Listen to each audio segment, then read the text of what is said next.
السلام علیکم۔ امید کرتا ہوں کہ اب تک کے جو بھی ہمارے سامنے آیا ہے وہ بات کچھ ہمارے ذہن میں آئی ہو اور ہمیں کچھ سمجھ میں آیا۔ دیکھیے، اصل بات یہی ہے کہ ہم کو سمجھنے کی بہت ضرورت ہے اور ساتھ مل کر رہنے کی بہت ضرورت ہے، ساتھ مل کر کھڑے ہونے کی بہت ضرورت ہے۔ ابھی بھی ہمارے اندر یونٹی نہیں آ رہی اور ابھی بھی ہم دنیا کے اندر لگے ہوئے ہیں۔ خیر چلو، دنیا کے اندر لگے رہنا تو ایک الگ بات ہے، لیکن ہم اللہ کے رسی کو ابھی بھی نہیں پکڑ رہے، ہم ابھی بھی اللہ کی طرف متوجہ نہیں ہو رہے۔ پتہ نہیں ہمیں کس چیز کا انتظار ہے کہ کوئی ایسا اللہ کی طرف سے کرشمہ ہو جائے کہ ہم جو ہے تو خود بخود دنیا کے اندر میں کامیاب ہو جائیں۔ دیکھیں، سب سے پہلی اور ضروری بات تو یہ ہے کہ کامیابی کا ضابطہ اللہ نے دین بنایا ہے۔ کامیابی کا ضابطہ اللہ نے اس کے احکامات کو پورا کرنے پہ، نبی کے طریقوں پر چلنے پر ہی رکھا ہے۔ یہ ایک الگ بحث ہو جائے گی، اس کے اندر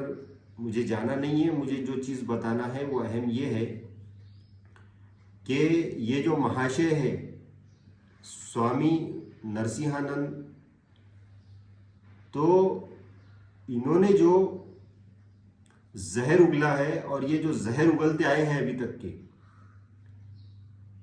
تو مجھے یہ بتانا ہے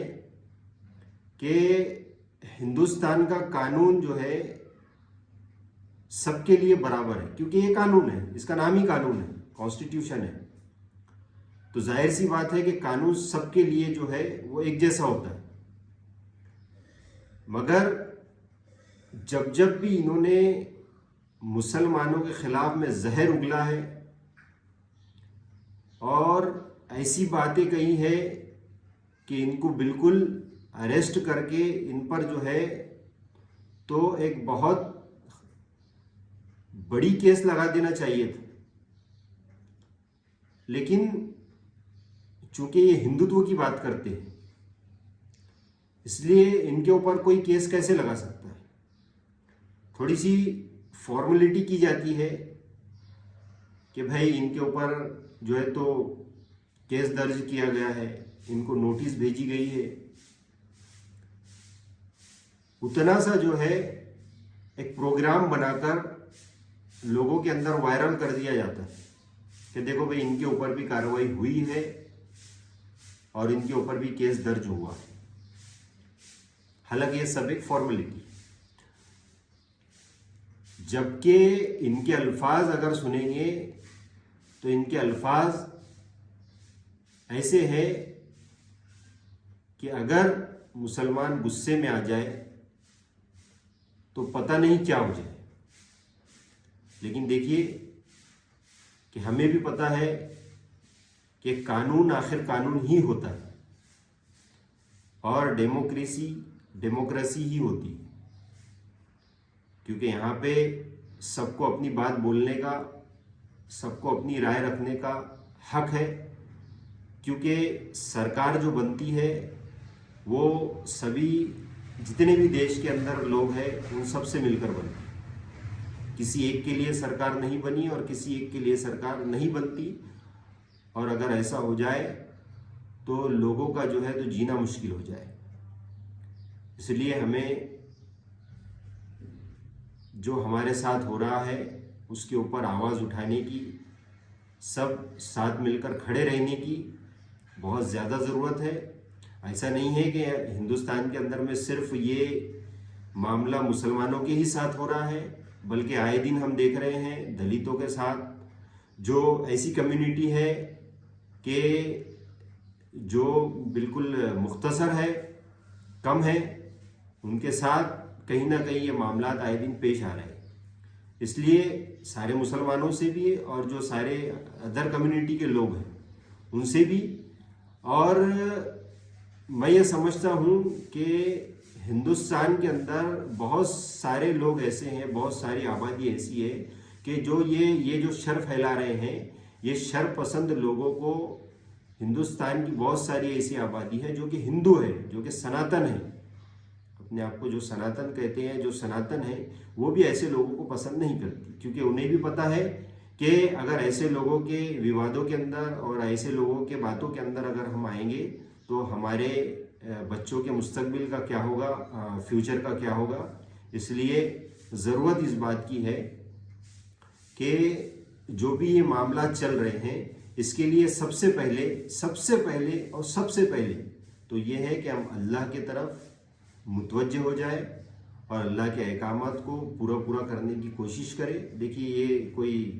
بیان اور تقریر نہیں ہے، نہیں تو بہت سارے جو لوگ ہیں وہ یہ سمجھیں گے کہ بھئی یہ بیان اور تقریر ہے اور یہ تو مسجدوں میں ہونا چاہیے۔ چلو اب یہ بات آ گئی تو میں اس پر سے اور ایک بات کہہ دیتا ہوں کہ بہت سارے لوگ یہ کہتے ہیں کہ بھئی یہ چیزیں جو ہے تو مسجدوں کے ممبر سے ہونا چاہیے، لوگوں کو سمجھانا چاہیے۔ بھئی اب میں آپ کو ایک بات بتاؤں، مسجدوں کے اندر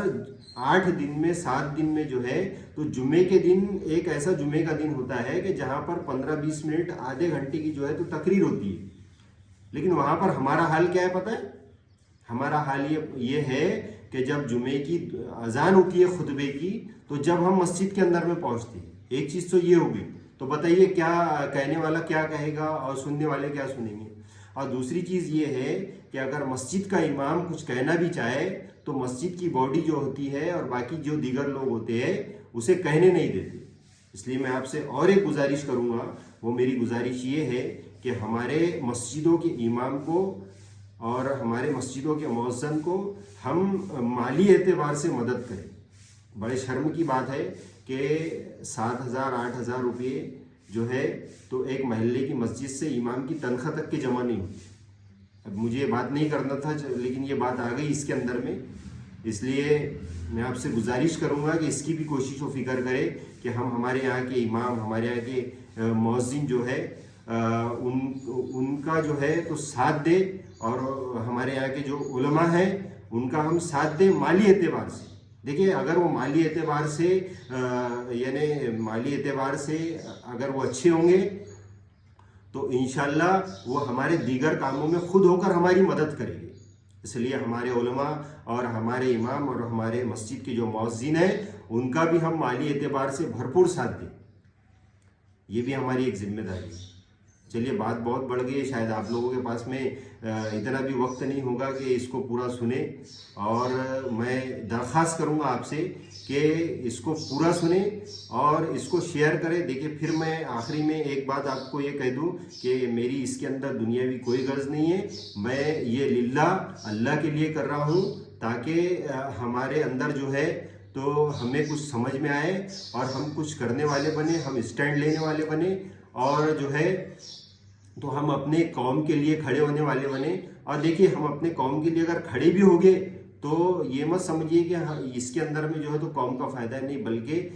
کہیں نہ کہیں اس کے اندر ہمارا بھی فائدہ ہے کہ انشاءاللہ ہمارے اوپر یہ جو مصیبتیں آ رہی ہے یا جو مصیبتیں آنے والی ہیں انشاءاللہ آگے یہ نہیں آئیں گی۔ اللہ سے دعا کرتا ہوں اور آپ لوگوں سے امید کرتا ہوں کہ ہم کو یہ ساری باتیں سمجھ میں آ جائیں۔ اللہ حافظ۔